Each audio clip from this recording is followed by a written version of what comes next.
Spot live തുടരുന്നു. തിരുവനന്തപുരം കഴക്കൂട്ടത്ത് നിന്ന് കാണാതായി വിശാഖപട്ടണത്ത് ട്രെയിനിൽ കണ്ടെത്തിയ പെൺകുട്ടിയെ നാളെ നാട്ടിലെത്തിക്കും. വിശാഖപട്ടണം മലയാളി സമാജം പ്രവർത്തകർ കണ്ടെത്തിയ കുട്ടി ശിശുക്ഷേമ സമിതിയുടെ സംരക്ഷണയിലാണ്. കഴക്കൂട്ടം വനിതാ എസ്.ഐയുടെ നേതൃത്വത്തിലുള്ള പോലീസ് സംഘം ട്രെയിൻ മാർഗം വിശാഖപട്ടണത്തേക്ക് പുറപ്പെട്ടിട്ടുണ്ട്. കുട്ടിക്ക് മാതാപിതാക്കളിൽ നിന്നും മർദ്ദനമുണ്ടായിട്ടുണ്ടോ എന്നതിൽ അന്വേഷണം നടത്തുമെന്ന് Thiruvananthapuram deputy police commissioner Vijay Bharathi Reddy മാധ്യമങ്ങളോട് പറഞ്ഞു. ഇപ്പോൾ ഓൾറെഡി തിരിച്ചിട്ടുണ്ട്. ഇവിടെ നിന്ന് 4 ഉച്ചക്ക് അവിടെ എത്തും. വിജയവാഡ ട്രെയിനിൽ വിജയവാഡയിൽ നിന്ന് വിശാഖപട്ടണം 4 ഉച്ചക്ക് അവിടെ എത്തും. അവിടെ ഓൾറെഡി ഞങ്ങൾ CWCനോട് ബന്ധപ്പെട്ടിട്ടുണ്ട്. അവിടുത്തെ CWC ചെയർപേഴ്സൺ രാധ മേഡമാണ്. മേഡത്തിനോട് പറഞ്ഞിട്ടുണ്ട്, കേസെല്ലാം ബ്രീഫ് ചെയ്തിട്ടുണ്ട്. ഉടനെ പെട്ടെന്ന് എല്ലാ ഫോർമാലിറ്റീസ് കംപ്ലീറ്റ് ചെയ്തിട്ട് ഉടനെ പെട്ടെന്ന് അവിടെ നിന്ന് നാളെ തന്നെ തിരിച്ചു കൊണ്ടുവരാനുള്ള ഏർപ്പാട് ചെയ്യുന്നുണ്ട്. മജിസ്ട്രേറ്റ് മുമ്പ് ഹാജരാക്കും, കുട്ടിയുടെ സ്റ്റേറ്റ്മെന്റ് എടുക്കും. അത് കഴിഞ്ഞിട്ട് നെക്സ്റ്റ് അടുത്ത നടപടികൾ ചെയ്യും. കുട്ടിയുടെ സ്റ്റേറ്റ്മെന്റ് നോക്കിയിട്ട് മാത്രം പറയാൻ പറ്റും. BV വിനോദ് ചേരുന്നുണ്ട് തിരുവനന്തപുരത്ത് നിന്ന് ഈ വാർത്തയുടെ വിശദാംശങ്ങളുമായി. വിനോദ്, ഈ കുട്ടിയെ കണ്ടെത്താൻ കഴിഞ്ഞത് ആശ്വാസകരമായിട്ടുള്ള കാര്യമാണ്. കാരണം മലയാളികളെ, നമ്മുടെ നാട്ടുകാരി അല്ലെങ്കിൽ പോലും നമ്മളേറെ ഗൗരവത്തോടെ കണ്ടൊരു വിഷയം. ഈ കുട്ടിയെ കണ്ടെത്തണമെന്ന് എല്ലാ മലയാളികളും ആഗ്രഹിച്ചതാണ്. അങ്ങനെ ഉറക്കം വിളിച്ചിരുന്നതാണ്. പല അന്വേഷണം നടത്തിയതാണ്. സംസ്ഥാനത്ത് മാത്രമല്ല, പുറത്തൊക്കെ നമ്മൾ വിശദമായ രീതിയിൽ തന്നെ അന്വേഷണം നടത്തി. ഒടുവിൽ കണ്ടെത്താൻ കഴിഞ്ഞു. പക്ഷെ എന്തുകൊണ്ടാണ് ഈ പെൺകുട്ടി നാട് വിട്ടത് എന്നതാണ് പ്രധാനമായും പരിശോധിക്കേണ്ടത്. ഈ മാതാപിതാക്കളിൽ നിന്നും ഏതെങ്കിലും രീതിയിൽ മർദ്ദനം കാര്യങ്ങൾ ഉൾപ്പെടെ പരിശോധിക്കേണ്ടതല്ലേ? അങ്ങനെ പോലീസ് പ്രാഥമികമായി പോലീസ് ഇതുമായി ബന്ധപ്പെട്ട് നൽകുന്ന വിവരം എന്താണ് വിനോദ്?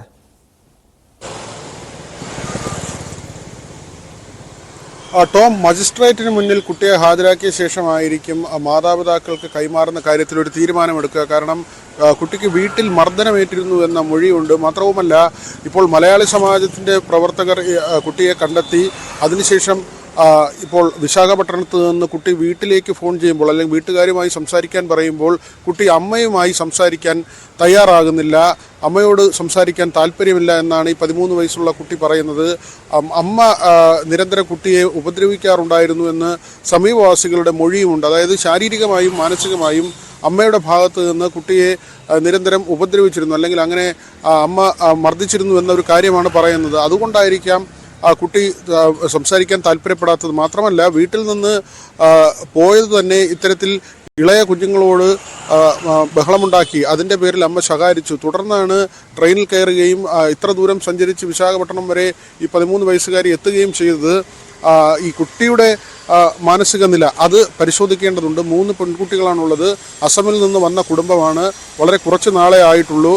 അവർ ഇവിടെ പലവിധ ജോലികൾ തേടി അതിലേക്ക് പോകാനുള്ള ശ്രമങ്ങൾ നടത്തുന്ന ഒരു സമയമാണ്. അതുകൊണ്ട് തന്നെ വീട്ടിലെ സാഹചര്യം എന്തായിരുന്നു എന്നത് കൃത്യമായി മനസ്സിലാക്കേണ്ടതുണ്ട്. ദിവസങ്ങൾക്ക് മുൻപാണ് കുട്ടിയുടെ അച്ഛന് ഒരു സ്വകാര്യ സ്കൂളിൽ തോട്ടം നോക്കുന്നതുമായി ബന്ധപ്പെട്ട ഒരു ജോലി കിട്ടുന്നത്. അതിനുശേഷം ഈ കാണാതായ കുട്ടിയുടെ 13 വയസ്സുകാരിയുടെ അഡ്മിഷൻ ഉൾപ്പെടെയുള്ള കാര്യങ്ങൾ കഴിഞ്ഞ ദിവസങ്ങളിലാണ് പൂർത്തിയാക്കിയിരുന്നത്. അതുകൊണ്ട് തന്നെ കുടുംബം ഇവിടെ വന്ന ശേഷം അവർക്ക് മറ്റെന്തെങ്കിലും ബുദ്ധിമുട്ടുകൾ ഉണ്ടായിരുന്നോ, അതിൻ്റെ ഒരു പ്രതിഫലനം ഈ കുടുംബത്തിൽ ഉണ്ടായോ, കുട്ടികളെ മർദ്ദിക്കുന്നതിനൊക്കെ അങ്ങനെയുള്ള മാനസികാവസ്ഥയിലേക്ക് കാര്യങ്ങൾ പോയിരുന്നോ തുടങ്ങിയ കാര്യങ്ങളെല്ലാം വിശദമായി പരിശോധിക്കേണ്ടതുണ്ട്. കുട്ടിക്ക് കൗൺസലിംഗ് നൽകണം എന്നത് വ്യക്തമാണ്. അത്തരം നടപടികളുണ്ടാകും. കുട്ടിയുടെ ശാരീരികവും മാനസികവുമായ ആരോഗ്യസ്ഥിതി അതേക്കുറിച്ച് വിശദമായി പരിശോധിക്കേണ്ടതുണ്ട്. മാത്രവുമല്ല, മജിസ്ട്രേറ്റിന് മുന്നിൽ ഹാജരാക്കി വിശദമായ മൊഴി കുട്ടിയിൽ നിന്ന് ശേഖരിക്കും.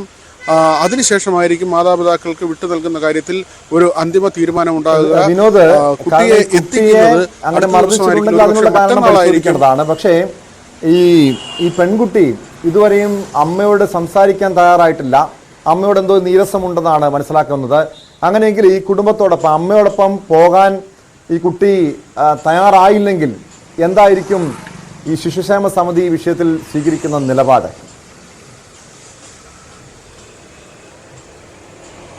ടോം, ഇവിടെ നിന്ന് പോയിട്ടുള്ളത് കഴക്കൂട്ടത്ത് നിന്ന് വനിതാ എസ്.ഐയുടെ നേതൃത്വത്തിലുള്ള 5 അംഗ പോലീസ് സംഘവും അതോടൊപ്പം തന്നെ CWCയുടെ പ്രവർത്തകരുമുണ്ട്. വിശാഖപട്ടണത്ത് അവിടുത്തെ ഈ ശിശു സംരക്ഷണ വകുപ്പുമായി ബന്ധപ്പെട്ട ഉദ്യോഗസ്ഥരുടെ നിരീക്ഷണത്തിലാണ് കുട്ടി ഇപ്പോൾ ഉള്ളത്. ഇവിടെ നിന്നും ആ തരത്തിൽ CWCയുടെ പ്രതിനിധികൾ അവിടേക്ക് പോകുന്നുണ്ട്. കുട്ടിയുമായി സംസാരിച്ച് കുട്ടിയുടെ മാനസികാവസ്ഥ മനസ്സിലാക്കി അതിനനുസരിച്ചുള്ള ഒരു നടപടിയാകും ഉറപ്പായും ഉണ്ടാവുക. കാരണം നിരന്തരം മർദ്ദനമേറ്റിരുന്നുവെങ്കിൽ ആ കാര്യം മാതാവിൽ നിന്ന് ചോദിച്ച് മനസ്സിലാക്കേണ്ടതുണ്ട്. മാതാവ് ഏതെങ്കിലും തരത്തിലുള്ള സമ്മർദ്ദങ്ങളിലൂടെ കടന്നുപോയിരുന്നു, അത്തരം കാര്യങ്ങളെല്ലാം തന്നെ മനസ്സിലാക്കണം. വളരെ കുറച്ച് ദിവസമേ ആയിട്ടുള്ളൂ ആസാമിൽ നിന്ന് ആ കുടുംബം കേരളത്തിലേക്ക് എത്തിയിട്ട് ഇവിടെ വന്ന് ചെറിയ ജോലികൾ തരപ്പെടുത്തി അവരുടെ കുടുംബജീവിതവുമായി മുന്നോട്ട് പോകുന്നതിനുള്ള കാര്യങ്ങൾ അവർ നോക്കുകയാണ്. അതിനിടയിലാണ് ഇങ്ങനെ കുട്ടി വീട്ടിൽ നിന്ന് പിണങ്ങിപ്പോകുന്നത്, അല്ലെങ്കിൽ അമ്മ മർദ്ദിച്ചു എന്നതിൻ്റെ പരിഭവത്തിലോ ആ പിണക്കത്തിലോ ട്രെയിൻ കയറി സഞ്ചരിച്ചു പോകുന്നത്. പക്ഷേ ഇത്ര ദൂരം ആ കുട്ടി പോകാനിടയായ സാഹചര്യം, കുട്ടി ട്രെയിനിൽ കരഞ്ഞുവെന്ന് ചിത്രം പകർത്തിയ ബബിത നേരത്തെ തന്നെ വ്യക്തമാക്കിയിരുന്നു. അതുകൊണ്ടാണ് ഒരു അസ്വാഭാവികത തോന്നി കുട്ടിയുടെ ഫോട്ടോ എടുക്കുന്നത്. അപ്പോൾ കുട്ടി കരഞ്ഞു എന്നതിന് അർത്ഥം കുട്ടിക്കൊരു അരക്ഷിത ബോധം ഉണ്ടായിരുന്നു, അല്ലെങ്കിൽ അമ്മ മർദ്ദിച്ചു ആ കാര്യത്തിൽ ഒരു വിഷമമുണ്ടായിരുന്നു. എങ്കിലും കുട്ടി ശ്രമിച്ചത് അസമിലേക്കുള്ള യാത്രയ്ക്കാണ് കുട്ടി ശ്രമിച്ചത്. ചെന്നൈയിലെത്തുകയും അവിടെ നിന്ന് സഞ്ചരിക്കുകയും വിശാഖപട്ടണത്തിലാണ് ഇത്തരത്തിൽ ഈ മലയാളി സമാജവുമായി ബന്ധപ്പെട്ട ആളുകളുടെ ശ്രദ്ധയിൽപ്പെടുന്നത്. ആ തരത്തിൽ എന്തുകൊണ്ട് കുട്ടി പെരുമാറി എന്നത് തന്നെയാണ് ഏറ്റവും പ്രധാനപ്പെട്ട കാര്യം. അതേക്കുറിച്ച് വിശദമായി പരിശോധിച്ച ശേഷമായിരിക്കും രക്ഷിതാക്കൾക്ക് കൈമാറുക. ഏതായിരുന്നാലും വളരെ ഒരു സംഘർഷഭരിതമായ മണിക്കൂറുകളാണ് കടന്നു പോകുന്നത്. കാരണം കുട്ടിയെ കാണാതാകുന്നു. ഈ ഫോട്ടോ മാത്രമാണ് ആകെ ഉണ്ടായിരുന്ന ഒരു തെളിവ്. കുട്ടി കന്യാകുമാരി ഭാഗത്തേക്ക് സഞ്ചരിച്ചു എന്നതിന്. അവിടെയും കന്യാകുമാരി നാഗർകോവിൽ തിരുവനന്തപുരം പാതയിലാണ് പ്രധാനമായും ഈ പരിശോധന നടന്നത്.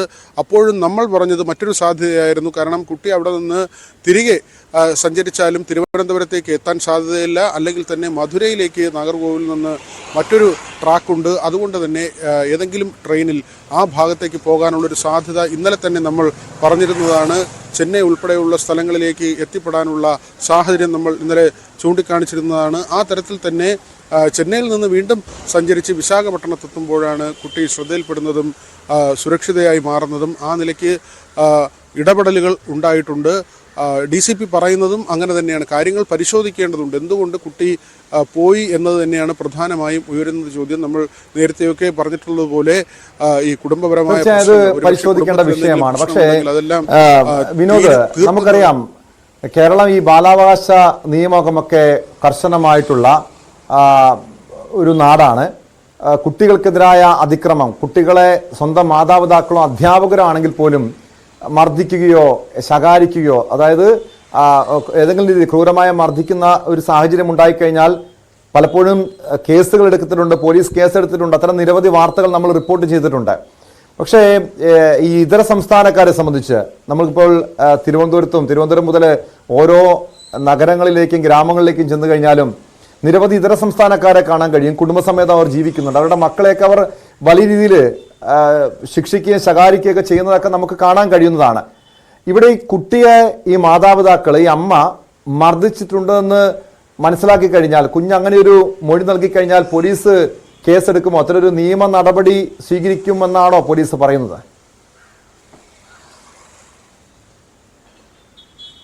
ടോം, നമുക്കിപ്പോൾ മനസ്സിലാക്കാൻ കഴിയുന്ന കാര്യം, കുട്ടിയുടെ ശരീരത്തിൽ അങ്ങനെ വലിയ മുറിപ്പാടുകളോ, അല്ലെങ്കിൽ സാധാരണ നമ്മൾ പല കേസുകളും പരിശോധിക്കുമ്പോൾ ഉള്ളതുപോലെ പൊള്ളലേൽപ്പിച്ച പാടുകൾ അല്ലെങ്കിൽ വലിയ മുറിപ്പാടുകൾ, ആ തരത്തിലുള്ള കാര്യങ്ങൾ ഉണ്ടോ എന്ന കാര്യം വ്യക്തമല്ല. പക്ഷേ ഇതുവരെയുള്ള നമ്മുടെ ഈ തിരോധാനവുമായി ബന്ധപ്പെട്ടുള്ള അന്വേഷണം ഇപ്പോൾ കുട്ടിയെ കണ്ടുകിട്ടുമ്പോൾ പ്രത്യക്ഷത്തിൽ അങ്ങനെ എന്തെങ്കിലും വലിയ പരിക്കുകൾ കുട്ടിയുടെ ശരീരത്തിൽ ഉള്ളതായി മനസ്സിലാക്കുന്നില്ല. ഇനി ആരോഗ്യ പ്രവർത്തകർ എല്ലാം തന്നെ അത് മനസ്സിലാക്കേണ്ടതുണ്ട്. ഇവിടെ നിന്നുള്ള സംഘം, CWC സംഘം അവിടെ എത്തുകയും ഈ വൈദ്യപരിശോധനയുടെ ഫലം അത് കൃത്യമായി വിശദമായി പരിശോധിക്കുകയും വേണം. എങ്കിൽ മാത്രമേ അക്കാര്യത്തിൽ നമുക്കൊരു സ്ഥിരീകരണത്തിലേക്ക് പോകാൻ കഴിയൂ. ഏതായിരുന്നാലും നമുക്ക് പ്രാഥമികമായി നോക്കുമ്പോൾ അങ്ങനെ കുട്ടിയുടെ മുഖത്തോ ഈ കയ്യിലോ അല്ലെങ്കിൽ അങ്ങനെയൊക്കെ ഏതെങ്കിലും തരത്തിലുള്ള പാടുകളോ അല്ലെങ്കിൽ പൊള്ളലേറ്റ മുറിവുകൾ, അത് ഉണങ്ങിയ പാടുകളോ അങ്ങനെയൊന്നും തന്നെ ഒറ്റ നോട്ടത്തിൽ കാണാൻ കഴിയുന്നില്ല. അതുകൊണ്ട് തന്നെ അങ്ങനെ വലിയ മർദ്ദനം ഏറ്റിരുന്നോ എന്ന കാര്യം പരിശോധിക്കേണ്ടതുണ്ട്. പക്ഷേ കുട്ടിയുടെ മൊഴി കൃത്യമാണ്. അമ്മ മർദ്ദിക്കുന്നു, അമ്മയുടെ മർദ്ദനമുണ്ട്, മാനസിക പ്രയാസമുണ്ട്, ഈ കാര്യം പറഞ്ഞാണ് കുട്ടി വീട്ടിൽ നിന്ന് പോകുന്നത്. അതുകൊണ്ട് തന്നെ പെട്ടെന്ന് ഇങ്ങനെ പരിഭവിക്കുന്ന സ്വഭാവമുള്ള കുട്ടിയാണോ, വിഷമം വരുന്ന കുട്ടിയാണോ എന്നൊക്കെയും പരിശോധിക്കേണ്ടതുണ്ട്. 13 വയസ്സുകാരിയാണ്. ഈ ആസാമിലെ കുടുംബ വീട് തേടിയാണ് കുട്ടി യാത്ര ചെയ്തതെന്നാണ് നമുക്ക് മനസ്സിലാക്കാൻ കഴിയുന്നത്. ഒരു മുതിർന്ന സഹോദരനുണ്ട്, 19 വയസ്സാണ് ആ സഹോദരനുള്ളത്. ബാംഗ്ലൂരിലാണ് ആ സഹോദരനുള്ളതെന്നാണ് നമ്മൾ മനസ്സിലാക്കുന്നത്. 2 ഇളയ കുഞ്ഞുങ്ങളുണ്ട്, 2 പെൺകുഞ്ഞുങ്ങൾ കൂടിയുണ്ട്. അതുകൊണ്ട് തന്നെ ഈ വീട്ടിലുണ്ടാകുന്ന കുഞ്ഞുങ്ങൾ തമ്മിലുള്ള തർക്കം, അത് അമ്മ ശകാരിച്ചു, അമ്മ മർദ്ദിച്ചു, അതിൻ്റെ പേരിൽ വീട്ടിൽ നിന്ന് പുറപ്പെട്ടു പോയി ട്രെയിനിൽ കരയുന്നത് തന്നെ ഒരുപക്ഷെ ഈ മർദ്ദിച്ചു എന്നുള്ള വിഷമം കൊണ്ടാകാം, അരക്ഷിതബോധമുണ്ടാകാം, ഒറ്റപ്പെട്ടു പോയി എന്നുള്ളൊരു തോന്നൽ കൊണ്ടാകാം. ഏതായിരുന്നാലും കുഞ്ഞ് ഇത്രയധികം ദൂരം സഞ്ചരിച്ചു, സുരക്ഷിതയായി ഇരിക്കുന്നു എന്നത് തന്നെയാണ് ഏറ്റവും പ്രധാനപ്പെട്ട കാര്യം. നമ്മൾ ഇന്നലെയൊക്കെ ഇത് റിപ്പോർട്ട് ചെയ്യുമ്പോൾ ആശങ്കപ്പെടുത്തുന്ന കാര്യമാണ്. തീർച്ചയായും അതാണ് ആശ്വാസകരമായിട്ടുള്ള കാര്യം. പക്ഷെ എന്തുകൊണ്ടാണ് ഈ കുഞ്ഞ് പെൺകുട്ടി നാട് വിട്ടത് തുടങ്ങിയ കാര്യം പരിശോധിക്കേണ്ടതാണ്. മലയാളികളുടെ ഒരു ജാഗ്രതയാണ് ഈ കുട്ടിയെ തിരുവനന്തപുരത്ത് നിന്ന് കാണാതായി പെൺകുട്ടിയെ വിശാഖപട്ടണത്ത് വെച്ച് കണ്ടെത്താൻ കഴിഞ്ഞത്. എന്തായാലും പോലീസ് എന്ത് നടപടി സ്വീകരിക്കും എന്നുള്ള കാര്യം കൃത്യമായി പരിശോധിക്കണം. അങ്ങനെ ഈ കുട്ടിക്ക് ഒരു മാതാപിതാക്കളുടെ ഭാഗത്തുനിന്ന് മർദ്ദനം ഉണ്ടായിട്ടുണ്ടെങ്കിൽ അതിന്റെ സാഹചര്യം ഉൾപ്പെടെ പരിശോധിക്കേണ്ടതാണ്. സ്പോട്ട് ലൈവ് ഇനി പരിശോധിക്കുന്നത് മറ്റൊരു വിഷയമാണ്. കായംകുളം